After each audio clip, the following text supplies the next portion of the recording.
kamu itu tidak dicintai oleh Nabi. Karena itu buktikan cinta kamu kepada Nabi dengan mencintai ahlil bait. Rupanya sekarang sudah lagi musim ini membenci ahlil bait nih. Muhibbin sama sini tapi benci sama ahlil bait. Orang-orang asing, wow, didewa-dewakan. Kalau perlu dijaga, ahlil bait caci habis, demo. Hati-hati, nggak usah ngikut kiai model begitu atau ustadz model begitu. Nggak usah ngikut gitu. Hormati ahlul bait. Sebagai bukti kamu cinta kepada Nabi. Tanggung jawab lo nanti di hari kiamat, jangan main-main nanti.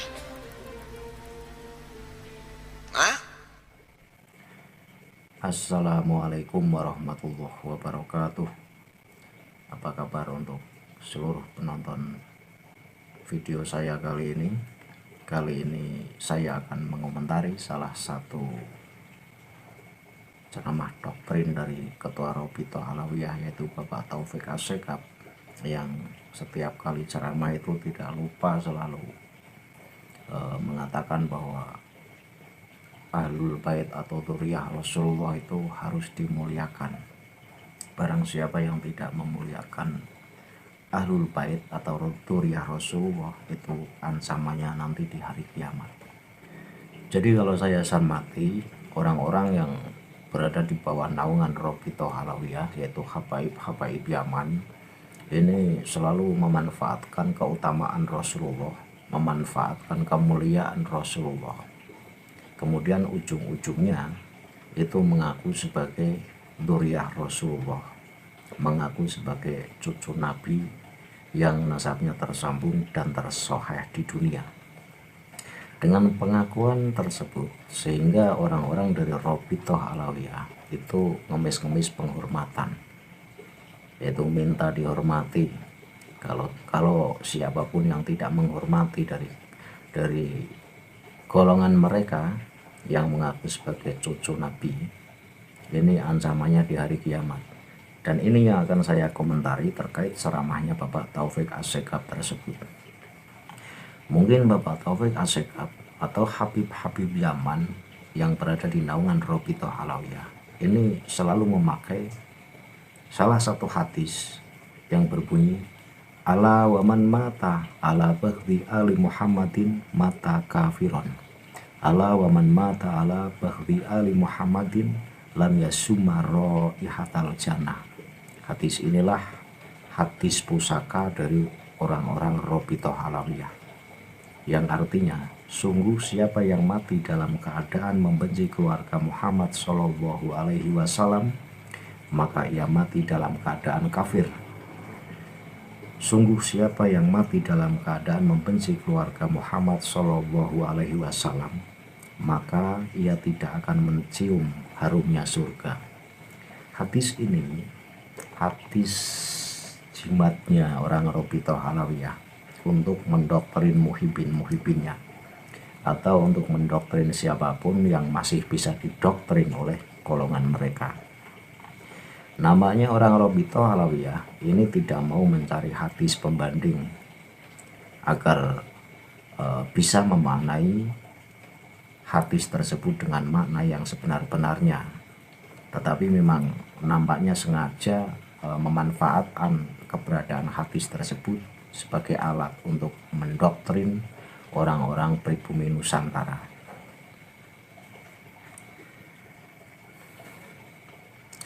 Padahal Rasulullah sendiri itu tidak akan menganggap keturunannya kalau keturunan tersebut melenceng dari ajaran dan ketaatan kepada Allah Subhanahu wa Ta'ala. Ini ada dalam salah satu hadisnya. Jadi memang umat Islam itu dianjurkan untuk menghormati keturunan Rasulullah, tapi keturunan Rasulullah yang taat dan patuh terhadap Allah Subhanahu wa Ta'ala seperti taatnya Rasulullah kepada Allah Subhanahu wa Ta'ala. Kalau ada keturunan Rasulullah, nyata loh ini, kalau ada keturunan asli Rasulullah tetapi tidak seperti kakeknya, tidak seperti moyangnya, artinya ahli maksiat, melenceng dari ajaran-ajaran Rasulullah, ini tidak diakui sebagai keturunan Rasulullah. Jadi bukan asal keturunan Rasulullah lantas harus dihormati, tidak. Saya kira orang Robitoh Alawiyah juga tahu, tapi pura-pura tidak tahu. Jadi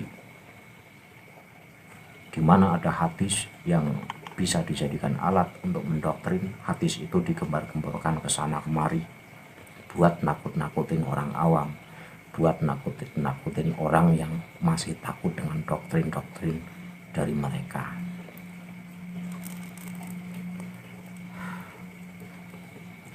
Padahal Allah nyata-nyata sudah berfirman dalam Al-Quran, yaitu inna akramakum indallahi atqakum. Ini ada dalam surat Al-Hujarat ayat 13. Saya sedikit kopas makna dari inna akramakum indallahi atqakum.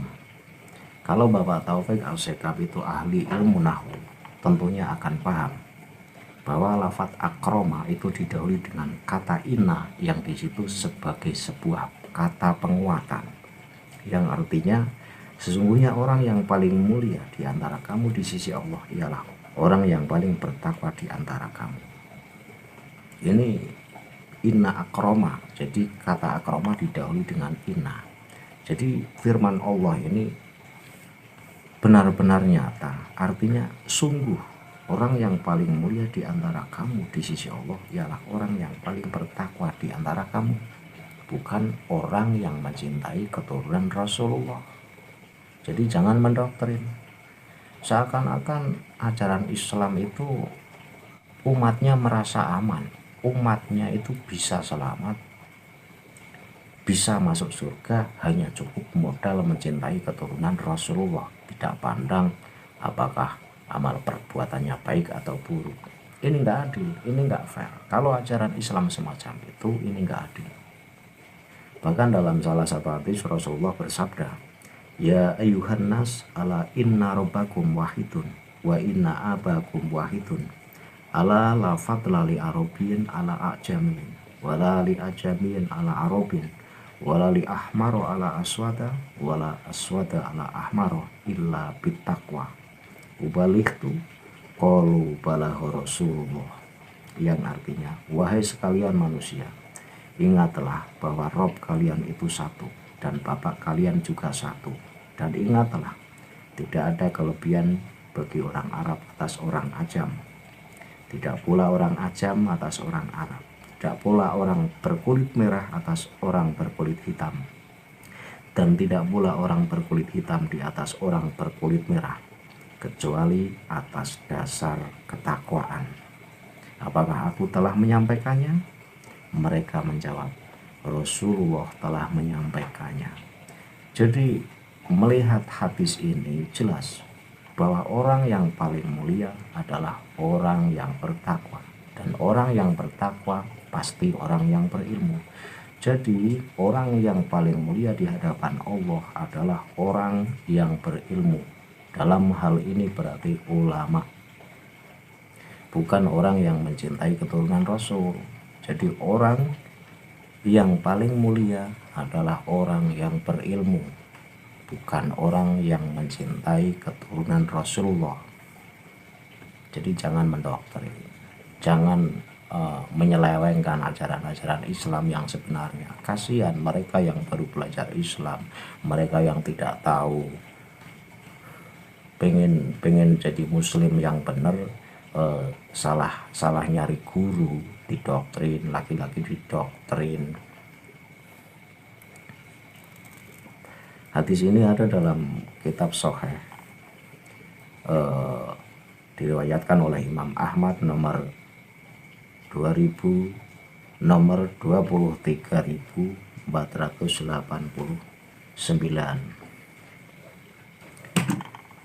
Untuk menguatkan argumen saya bahwa argumen saya itu lebih benar ketimbang doktrinnya Bapak Taufik Al-Sekab, Kalau doktrinnya Bapak Taufik Asegaf itu seakan-akan dengan cukup mencintai dzurriyyah Rasulullah maka selamatlah manusia di hari kiamat. Tidak, menurut saya orang akan selamat di hari kiamat ketika orang itu taat kepada Allah dan juga berilmu. Ini baru benar. Bahkan Rasulullah bersabda, wa man bata'a bihi amaluhu lam yusrik bihi nasabuhu. Barang siapa yang lambat amalnya, maka tingginya garis keturunan tidak bisa mempercepat amalnya. Hadis ini hadis riwayat Muslim nomor 2699. Jadi nasab itu tidak ada gunanya. Meskipun keturunan mulia tetapi tidak mencerminkan keturunan mulia, maka nasab itu tidak bisa sebagai tameng. Tetap yang nomor satu itu adalah perbuatan, tingkah laku, akhlakul karimah. Ini yang nomor satu. Siapapun orangnya, selagi orang itu bertakwa, taat kepada Allah, berperilaku baik, orang tersebut layak dimuliakan. Dan siapapun Anda yang mengaku keturunan Rasulullah tetapi tidak mencerminkan perilaku Rasulullah, ini bahkan dilarang untuk dimuliakan. Jadi sama saja memuliakan orang yang maksiat kan dosa. Bukankah begitu, Bapak Taufik Asegaf? Rasulullah pernah bersabda,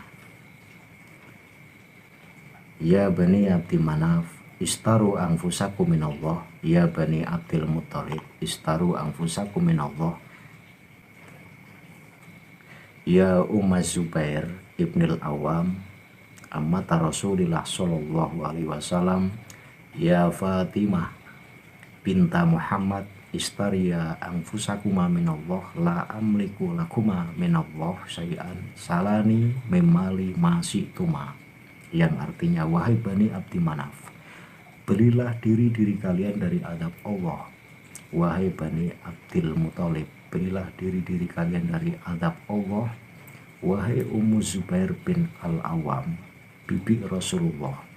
Wahai Fatimah binti Muhammad, belilah diri kalian dari azab Allah. Aku tidak berkuasa melindungi diri kalian dari murka Allah. Mintalah kepadaku harta sesuka kalian. Hadis riwayat Bukhari. Ini sabda Rasulullah, bahwa Rasulullah berpesan kepada seluruh keluarganya, berpesan kepada kerabat-kerabatnya, belilah kalian dari azab Allah. Ini maksudnya menyeru kepada kerabat-kerabatnya agar senantiasa berbuat baik, taat kepada Allah. Maksudnya begitu. Bahkan Rasulullah meneruskan sabdanya, aku tidak berkuasa melindungi diri kalian dari murka Allah. Rasulullah bersabda, aku tidak berkuasa melindungi diri kalian dari murka Allah. Mintalah kepadaku harta sesuka kalian. Kalau meminta harta selagi Rasulullah punya, Rasulullah bisa ngasih. Tetapi kalau meminta perlindungan dari murka Allah, Rasulullah angkat tangan. Ini dalam hadis ini. Ya walaupun Rasulullah punya kelebihan bisa memberikan syafaat kepada umatnya, tetapi perlu dipahami bahwa syafaat Rasulullah itu atas izin Allah. Jadi tidak serta-merta Rasulullah itu bisa mensyafaati siapapun, tidak. Harus melalui proses izin dari Allah Subhanahu wa Ta'ala. Jadi Rasulullah yang Rasul, yang kekasihnya Allah saja bisa memberi syafaat itu harus mendapat izin dari Allah Subhanahu wa Ta'ala, apalagi keturunan-keturunannya yang tidak sesuci Rasulullah. Jadi jangan gembar-gembor jual kakek yang mulia, jual Rasulullah. Barang siapa yang tidak menghormati keturunan Rasulullah, maka diancam di hari kiamat. Ini ngemis penghormatan, Pak Taufik. Terus mari kita berpikir para penonton, pantaskah orang yang merasa mulia, orang yang lahir dari rahim yang mulia, orang yang berketurunan darah mulia, kemudian gembar-gembor minta dihormati, ini pantas enggak? Menurut saya tidak pantas. Cucu Rasul minta dihormati karena merasa cucu Rasul, ini enggak pantas. Yang pantas itu cucu Rasul ini tunjukkan perilaku mulianya seperti perilaku Rasulullah. Dan yang pantas mengatakan bahwa cucu Rasul, dzurriyyah Rasul dihormati itu bukan Anda Pak Taufik, tetapi saya. Saya yang berhak mengatakan hormatilah keturunan Rasul karena sebagai penghormatan pada Rasulullah. Ini saya yang pantas ngomong. Kalau sampean sendiri yang ngomong, ini namanya ngemis penghormatan. Orang mulia minta dihormati, ini gugur kemuliaannya. Rasulullah saja tidak pernah meminta dihormati.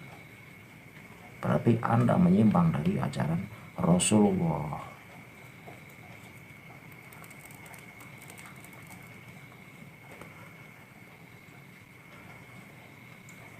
Saya bacakan lagi sebagai penguat bahwa argumen saya lebih benar ketimbang doktrinnya Pak Taufik. Sekali lagi saya katakan bahwa apa yang saya sampaikan itu lebih benar dan lebih bisa diterima penonton ketimbang doktrin dari Bapak Taufik Aseka.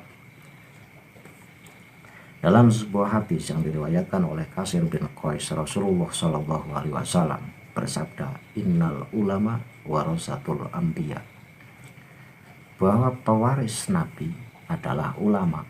Lagi-lagi kata al-ulama didahului dengan inna, yaitu lafadz yang fungsinya untuk menaukiti atau menguatkan. Jadi sungguh bahwa pewaris Nabi itu adalah ulama, bukan dzurriyyah Rasul.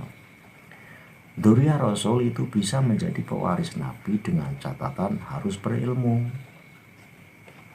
Lah dzurriyyah Rasul yang tidak berilmu dan tidak bersifat mulia seperti Rasulullah, ini juga bukan termasuk dari pewaris Rasulullah, karena Rasulullah memang tidak mewariskan dinar atau dirham, tetapi Rasulullah hanya mewariskan ilmu. Siapapun yang berilmu itu adalah pewaris Rasul.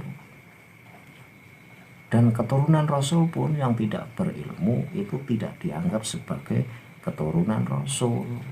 Ini ajaran yang benar. Ini Islam yang adil. Bukan ajaran-ajaran yang selalu keluar dari mulut orang-orang yang berada di bawah naungan Robitoh Alawiyah. Itu ajarannya mayoritas ajarannya mendoktrin. Maka saya himbau untuk seluruh santri di Indonesia. Saya adalah salah satu dari jutaan santri di Indonesia yang melawan doktrin-doktrin dari Robitoh Alawiyah. Karena saya juga bisa membaca kitab kuning. Jadi apa yang Anda sampaikan, apa yang Anda gembar-gemborkan pun saya banding-bandingkan dengan kitab-kitab yang saya kaji. Ternyata apa yang sampean gembar-gemborkan itu tidak sesuai dengan kitab-kitab yang saya kaji. Jadi seperti yang sudah saya katakan dalam video sebelumnya, bahwa mayoritas ceramah-ceramah dari orang-orang Robitoh Alawiyah itu isinya mendoktrin agar pribumi itu menjadi bodoh, agar pribumi itu tunduk kepada habaib-habaib Yaman. Wong andekan sampean itu keturunan Rasul asli pun, jika tidak mencerminkan sifat Rasulullah, maka enggan bagi saya untuk menghormati kok. Apalagi Anda bukan keturunan Rasulullah dan nasabnya nyata-nyata terputus. Dan perlu diingat bahwa keturunan orang mulia itu bersifat mulia pada umumnya dan tidak gila kehormatan. Nah, kita lihat di lapangan, apakah orang-orang Robitoh Alawiyah itu mencerminkan sifatnya Rasulullah? Tidak. Gemar memaki, gemar mencaci, gemar menghina ulama-ulama pribumi, Rizik Syihab, dengan entengnya mengatakan Gus Dur buta mata, buta hati. Banyak lagi ucapan-ucapan semacam itu. Itu enteng keluar dari mulut orang-orang Robitoh Alawiyah. Apakah yang merasa keturunan Rasulullah itu bebas berbuat, walaupun itu berbuat salah itu lepas dari sanksi hukum Allah? Tidak. Hukum Allah itu adil. Siapapun yang salah ya diganjar kesalahannya, siapapun yang bertakwa ya diganjar ketakwaannya. Tidak pandang siapa Anda. Ini baru ajaran Islam yang benar.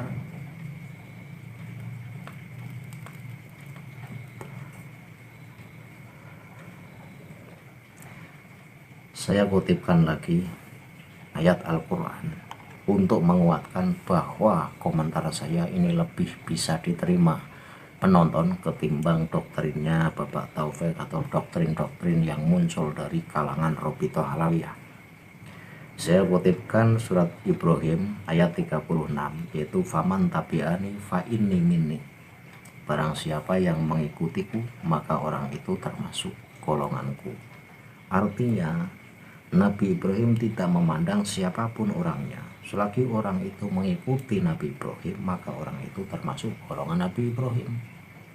Jadi bukan karena nasab, tetapi yang diukur adalah kepatuhan dan ketaatannya. Bahkan ada larangan menghormati keturunan Rasulullah dengan penghormatan yang berlebihan. Ini justru ada larangannya. Jadi Ali bin Al-Husain bin Ali bin Abi Thalib yang dikisahkan oleh salah seorang ulama berkata ya ayuhan nas uhibbuna hubal Islam fama barihabina hubbukum hatta soro alaina aron. Wahai sekalian manusia, cintailah kami dengan kecintaan Islam. Kecintaan kalian kepada kami senantiasa ada hingga kemudian malah menjadi aib bagi kami. Jadi Ali bin Al-Husain bin Ali bin Abi Thalib ini dalam salah satu kisah itu dimuliakan dengan batas kemuliaan. Artinya dimulia-muliakan banget. Ini justru yang memulia-muliakan itu ditegur. Boleh memuliakan itu dengan kecintaan Islam. Memuliakan dengan kecintaan Islam itu bagaimana?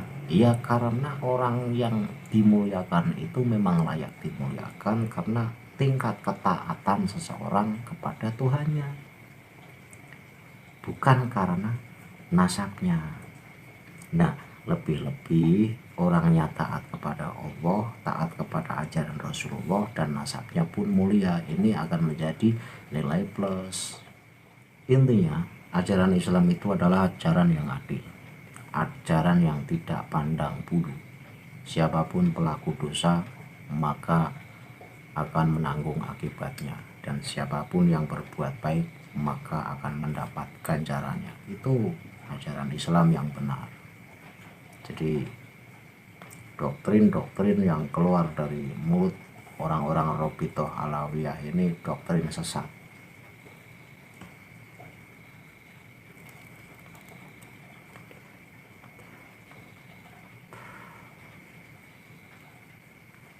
Terus apakah orang Robitoh Alawiyah itu menjamin bahwa siapapun yang mencintai keturunan Rasulullah itu jaminan masuk surga?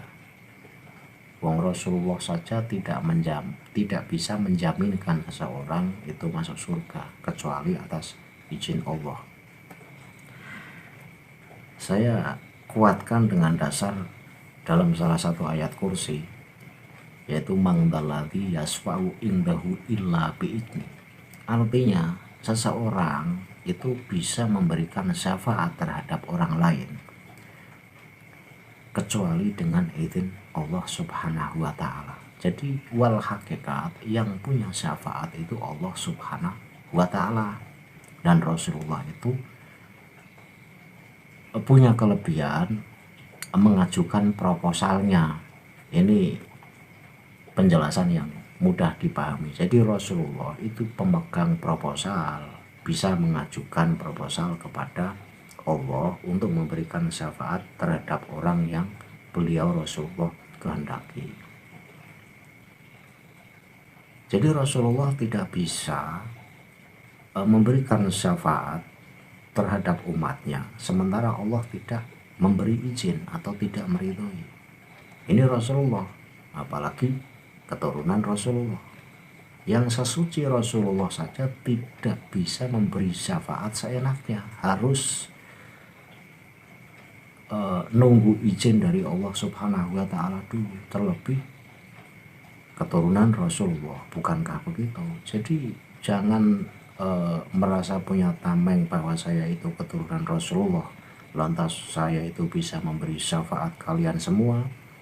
Barang siapa yang tidak menghormati saya, maka ancamannya di hari kiamat. Ini doktrin. Orang mulia itu tidak pantas ngemis-ngemis penghormatan. Saya kira cukup ya. Jadi ceramahnya Bapak Taufik itu murni mendoktrin, bukan mencerdaskan umat, tapi membodohkan umat. Saya akhiri, billahi taufiq wal hidayah. Wassalamualaikum warahmatullahi wabarakatuh.